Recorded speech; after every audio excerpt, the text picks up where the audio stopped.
The flickering streetlights cast long shadows on the cracked sidewalk as 16-year-old Anthony made his way home from basketball practice.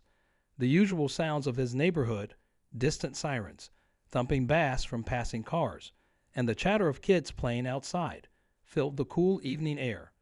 Little did he know, this ordinary Thursday would become a story that would change not just his life, but challenge every stereotype about his community. Between the local corner store and the aging community center, something caught his eye.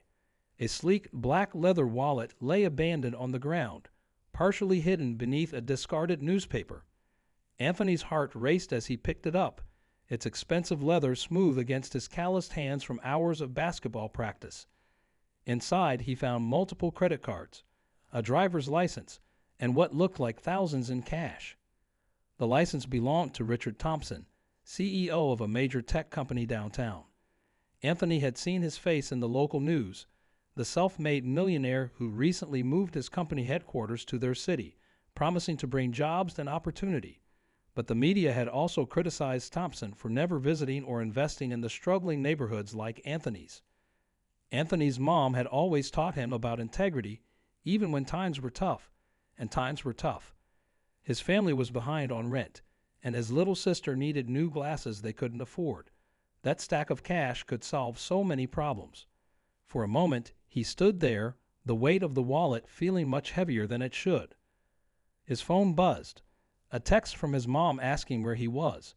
The streetlights continued their rhythmic flicker as Anthony looked up at the darkening sky. The right choice isn't always the easy one, his grandfather's words echoed in his mind. What he did next would test everything he believed about himself and challenge what others believed about kids from his neighborhood. Anthony knew about the assumptions people made about young black teens from this part of town. He'd experienced them firsthand, the suspicious glances, the clutched purses, the prejudgments. This wallet wasn't just cash and cards. It was an opportunity to prove something bigger than himself. As he stood there, a luxury car slowly cruised past, its occupants eyeing him suspiciously. Anthony tucked the wallet into his basketball shorts and quickened his pace. He had made his decision, but the journey ahead would prove more complicated than he could have imagined. The choice he made that evening would set in motion a series of events that would not only connect two vastly different worlds, but also spark a conversation that would reach far beyond their city limits. What happened next would challenge everyone's expectations, from the millionaire CEO to the local community, from social media to national news. But most importantly, it would reveal how one honest decision by a teenager could break down walls built by years of prejudice and misunderstanding. The story that unfolded over the next 24 hours would prove that integrity knows no zip code, and character isn't determined by your address. It would show how one moment of truth could bridge the gap between two different worlds and remind everyone that heroes don't always wear capes. Sometimes they just carry basketball shoes and unwavering principles. But before we reveal what Anthony did next, let's rewind to understand the full picture of what brought these two worlds together on that fateful evening, and how one lost wallet would become the catalyst for a change that nobody saw coming. Just 6 months earlier, Richard Thompson had announced his company's relocation to the city with much fanfare. The press conferences, the promises of economic growth, and the glossy renderings of future developments painted a picture of progress. But for residents of Anthony's neighborhood, these promises felt as distant as the gleaming skyscrapers downtown where Thompson's new headquarters was being built. Anthony's family had lived in the same two-bedroom apartment for 3 generations. His mother worked double shifts as a nurse at the local hospital, while his grandfather, a retired postal worker, helped raise Anthony and his 11-year-old sister Sarah. Despite their tight budget, their home was filled with love, laughter, and the aroma of his grandfather's famous Sunday dinners that brought the whole family together. That morning, before finding the wallet, Anthony had overheard his mother on the phone with Sarah's doctor, trying to negotiate a payment plan for her new glasses. His sister had been struggling in school, squinting at the board, but their insurance wouldn't fully cover the specialized prescription she needed. The worry in his mother's voice had stayed with him throughout the day. Meanwhile, across town, Thompson had spent his morning in meetings about community outreach programs. initiatives that his PR team insisted would help smooth over tensions with local residents who feared gentrification. The irony of him losing his wallet in the very neighborhood he'd been discussing wasn't lost on the universe. The wallet contained not just cash and cards, but also a USB drive with sensitive company information and a handwritten note from his late wife, items whose value couldn't be measured in dollars. As Anthony walked home that evening, the wallet weighing heavy in his pocket, he thought about all the stories he'd heard about Thompson. Some called him a visionary who'd built his tech empire from nothing. Others viewed him as just another wealthy outsider who'd profit from their community's changes while pushing longtime residents out. The truth, as Anthony would soon discover, was more complicated than either narrative suggested. The sun had fully set by the time Anthony reached his building's entrance. The security light above the door was burnt out again, and the elevator was still out of service, a common occurrence in their aging apartment complex. As he climbed the stairs to the fourth floor, each step brought new questions. What would his grandfather say? What would this mean for his community? And most importantly, what would this reveal about the true character of both a wealthy CEO and a teenage boy from the hood? Inside their apartment, the familiar sound of his sister practicing her reading homework floated from the living room. His grandfather was preparing dinner, the smell of his signature meatloaf filling the air. His mother wouldn't be home for another 3 hours. Anthony stood in the hallway, the wallet still hidden, knowing his next actions would ripple far beyond this moment. His phone buzzed again, this time with a news alert. Thompson's company had just announced a major development project near their neighborhood. The comments section was already filling up with heated debates about gentrification and community impact. Anthony clicked his phone off, the screen's glow fading to black, leaving him alone with his thoughts and a decision that seemed to grow more complex with each passing minute. As he stepped into the apartment, his grandfather looked up from the kitchen, immediately noticing something was different about his grandson. "Everything all right, son?" he asked, wiping his hands on his apron. Anthony took a deep breath, knowing that what he was about to share would set in motion events that would change not just his life, but potentially his entire community's future. Anthony pulled the wallet from his pocket, placing it on the kitchen counter. His grandfather's eyes widened as he explained how he'd found it. The old man's weathered hands carefully opened the leather fold, revealing not just the money, but also the story behind it. When they saw Thompson's driver's license, the kitchen fell silent except for Sarah's voice still sounding from the living room, stumbling over words she couldn't quite see clearly. "You did right bringing this home first," his grandfather said, pride evident in his voice. They counted the cash together, $4,700. More money than Anthony had ever seen in one place. His grandfather noticed the USB drive and the worn photograph tucked behind the credit cards, but left them untouched. Some things, he knew, were meant to remain private. Just then, Anthony's phone lit up with a local news notification. Tech CEO Richard Thompson offers $10,000 reward for lost wallet containing irreplaceable personal items. The story mentioned Thompson was desperately seeking the wallet's return, not for the money, but for something of sentimental value inside. Anthony thought about the photograph he glimpsed, a woman's smile, faded but warm. His grandfather started dialing Thompson's company number from the business card in the wallet, but Anthony stopped him. "I want to return it in person," he said. "People need to see that kids from our neighborhood aren't what they think." His grandfather nodded, understanding the weight of what his grandson was trying to prove.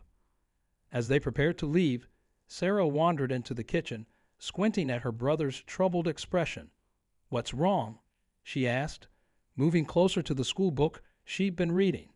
Anthony watched his sister struggle with her vision, thinking about the glasses they couldn't afford, about the reward money that could change things.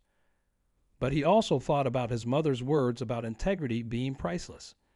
The drive downtown in his grandfather's old Buick felt longer than usual. The wallet sat between them on the console, carrying not just Thompson's belongings, but the weight of stereotypes, assumptions, and the power to challenge them all. As they passed through different neighborhoods, the changing landscape told its own story of inequality and opportunity. Security guards at Thompson's company headquarters eyed them suspiciously as they approached the front desk. The receptionist's smile faltered when Anthony explained why they were there. "Mr. Thompson is in a very important meeting," she said, her tone suggesting she didn't quite believe their story. "I can take the wallet and make sure he gets it." But Anthony stood his ground, his grandfather's steady presence beside him giving him strength. "I'd like to return it to him personally," he repeated, firmer this time. The receptionist made a call, speaking in hushed tones. Minutes stretched like hours as they waited, watched by security cameras and curious employees passing through the lobby. Finally, the elevator doors opened. Richard Thompson himself stepped out, his expression unreadable as he approached them. The man's expensive suit and confident stride contrasted sharply with the teenager in basketball shorts and his grandfather in his worn denim jacket. The lobby fell silent, every eye watching as Anthony reached for the wallet that had brought these two worlds together. In that moment, standing in the gleaming corporate lobby, Anthony realized this wasn't just about returning a wallet anymore. It was about breaking down barriers, challenging perceptions, and proving that character isn't defined by zip codes or bank balances. What happened next would not only change lives but would become a story that would challenge everything people thought they knew about judgments, integrity, and the power of doing the right thing. As Anthony held out the wallet, Thompson's face transformed, not with relief, but with recognition. "Wait, I know you," he said, his voice carrying across the hushed lobby. "You're in the photograph on my desk." Anthony and his grandfather exchanged confused glances. Thompson pulled out his phone, showing them a framed picture on his desk, a high school basketball team from 1985. In the center stood a younger version of Anthony's grandfather, coaching a teenage boy who would grow up to become Richard Thompson. The tech CEO's eyes welled up as he explained how that basketball program at the community center had changed his life. He'd grown up in the same neighborhood, in the same struggles. Anthony's grandfather had been the coach who believed in him when no one else did, who taught him about perseverance and integrity. Thompson had been searching for his old coach for years, not knowing he still lived in the neighborhood. But as this revelation hung in the air, a local news crew burst through the lobby doors. Someone had tipped them off about the wallet's return. Camera lights flooded the space, reporters shoving microphones forward, eager for their viral story about a poor black teen returning a rich man's wallet. They were ready to spin their simplified narrative, missing the deeper connection unfolding before them. Thompson noticed Anthony's discomfort with the cameras, the way the media was trying to shape their story into something sensational rather than substantial. He also saw how Anthony kept glancing protectively at the wallet, specifically at the USB drive that contained confidential information about Thompson's plans for the neighborhood. Plans that would have displaced hundreds of families, including Anthony's. The CEO realized that Anthony and his grandfather must have seen the drive's contents but chose to return it anyway, despite knowing what it meant for their community. The integrity of this choice struck Thompson harder than the return of the wallet itself. Here was the same lesson in character he'd learned on that basketball court 30 years ago, now being taught to him again by his old coach's grandson. Reporters began shouting questions. "Did you consider keeping the money? What made you honest? Mr. Thompson, how does it feel to have your wallet returned by someone from this neighborhood?" Their questions revealed their prejudices, their low expectations, their ready-made storylines about poverty and virtue. Anthony stood tall, but his grandfather's hand tensed on his shoulder. They hadn't come for this media circus or to be made into some viral moment about morality. They'd come because it was right, because principles matter more than publicity. Thompson saw the same quiet dignity in them that he'd forgotten somewhere along his rise to success. Just then, Sarah burst through the lobby doors, followed by Anthony's mother, who had rushed from her hospital shift after seeing the news vans outside their apartment. Sarah squinted through her old glasses, trying to make sense of the scene. As she struggled to see her brother through the camera lights, Thompson looked from Sarah to the wallet in his hands, understanding there was more at stake here than just a feel-good news story. The CEO stepped forward, positioning himself between the cameras and Anthony's family. But before he could speak, before he could offer the reward or share their unexpected connection, Anthony did something that surprised everyone.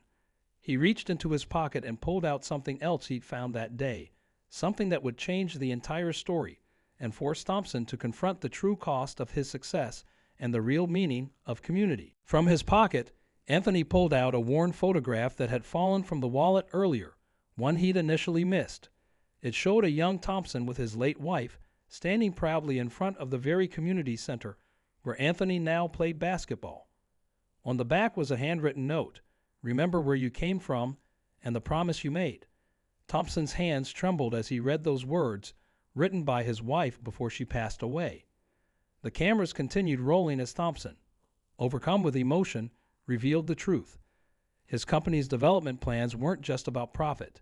They included secret negotiations to save the community center from demolition and transform it into a state-of-the-art youth facility, preserving its original character while upgrading its resources. The USB drive contained these plans, along with a program to provide affordable housing for all current residents.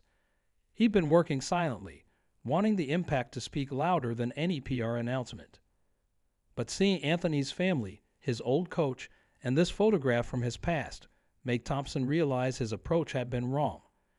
"I forgot that real change doesn't happen in boardrooms," he announced, his voice carrying across the lobby. "It happens on basketball courts, in community centers, and through people who choose to do the right thing even when no one's watching." The CEO turned to the cameras, but instead of delivering the expected feel-good story about a wallet's return, he made a different announcement. The reward money would be donated to create a scholarship fund for local students, named in honor of Anthony's grandfather. Furthermore, Thompson's company would establish a community board, with Anthony's grandfather as its head, to oversee all development projects in the neighborhood. Sarah, still squinting through her old glasses, moved closer to her brother. Thompson noticed this and added one more thing. His company would establish a free vision care program for all neighborhood children, starting with Sarah. It wasn't charity, he explained, but investment in the community's future. As the reporters scrambled to capture this unexpected turn of events, Anthony's grandfather stepped forward. In front of the cameras, he pulled out an old whistle, the same one he'd used to coach Thompson decades ago. "You forgot this when you left the team," he said quietly, pressing it into Thompson's hand. "Maybe it's time to start coaching again." The story of a lost wallet had transformed into something far more meaningful. A reminder that community isn't just about location, but about connection. The viral video that eventually spread across social media wasn't about a wealthy CEO's lost wallet or an honest teenager's good deed. Instead, it captured the moment when a neighborhood's past and future came together, proving that sometimes the greatest acts of integrity don't just change individual lives. They transform entire communities. As the media circus finally wound down, Anthony watched Thompson and his grandfather walking together toward the old community center, already deep in conversation about their plans. Sarah, no longer squinting, smiled as she tried on her new glasses. His mother, still in her nurse's scrubs, stood proud, knowing her lessons about integrity had borne fruit in ways she never expected. But the real surprise came 1 month later, when the community center reopened. Above its doors hung a new sign, featuring not Thompson's name or his company's logo, but a simple phrase written in both English and Spanish: "Remember where you came from." Below it, a vintage photograph showed a basketball team from 1985, reminding everyone that success stories don't just belong to individuals, they belong to entire communities. 1 year later, the transformed community center buzzed with activity. Kids played basketball on the newly renovated court while others worked on computers in the tech lab. A perfect blend of the old and new. Anthony, now a senior in high school, helped coach the younger kids alongside Thompson, who made time every week to mentor youth despite running his company. The scholarship fund, named the Coach's Legacy Fund, had already helped 5 local students start college. Sarah, wearing her proper glasses, had jumped 2 grade levels in reading and was now tutoring younger kids at the center. The Vision Care program had helped over 200 children in the neighborhood, changing not just their sight, but their outlook on life. Anthony's grandfather's community board had become a model for other neighborhoods, showing how development could happen with dignity, preserving the soul of a community while improving its resources. The affordable housing program ensured that longtime residents could stay in their improved neighborhood, proving that progress didn't have to mean displacement. The wallet incident had sparked something bigger than anyone expected. Local businesses, inspired by Thompson's example, started their own community investment programs. The corner store owner now offered internships to high school students. The local clinic, where Anthony's mom worked, partnered with Thompson's company to provide better health care access for residents. One evening, as Anthony locked up the community center, he found Thompson sitting alone on the bleachers, holding that old photograph of him and his wife. "You know," Thompson said, "when I lost that wallet, I thought I'd lost the last note she wrote me. Instead, I found my way back home." He smiled, looking around at the center. "She always said success means nothing if you forget where you came from." The viral video of their story had evolved into a documentary about community transformation, but the real change happened in the small moments, like when Anthony's mom could finally quit her second job, or when his grandfather taught Thompson's daughter to shoot hoops on the same court where he'd coached her father. On a wall near the center's entrance, they'd created a wall of integrity, not just featuring the wallet's story, but highlighting small acts of kindness and character from community members each month. It reminded everyone that integrity wasn't about grand gestures, but about the daily choices that shaped both individuals and communities. The neighborhood still had its challenges, but something fundamental had shifted. People walked taller, dreamed bigger, and most importantly, looked out for each other more. The skepticism about Thompson's intentions had transformed into trust, built not through press releases but through consistent presence and genuine investment in the community's future. As Anthony looked at his college acceptance letters, including one from Thompson's alma mater, he realized that returning that wallet hadn't just been about doing the right thing. It had been about believing in the possibility that one honest action could ripple out and transform lives in ways no one could predict. The story of the lost wallet became legend in the neighborhood, but not for the reasons anyone expected. It wasn't about the money, the reward, or even the unexpected connections it revealed. It was about how a moment of choice, to do what's right even when it's hard, could bridge divides, restore faith, and remind everyone that true wealth isn't measured in dollars, but in the strength of the communities we build together. And so, a simple lost wallet had found its way home, bringing with it not just its contents, but a renewed sense of possibility, proving that sometimes the most valuable things we lose are the truths we find along the way.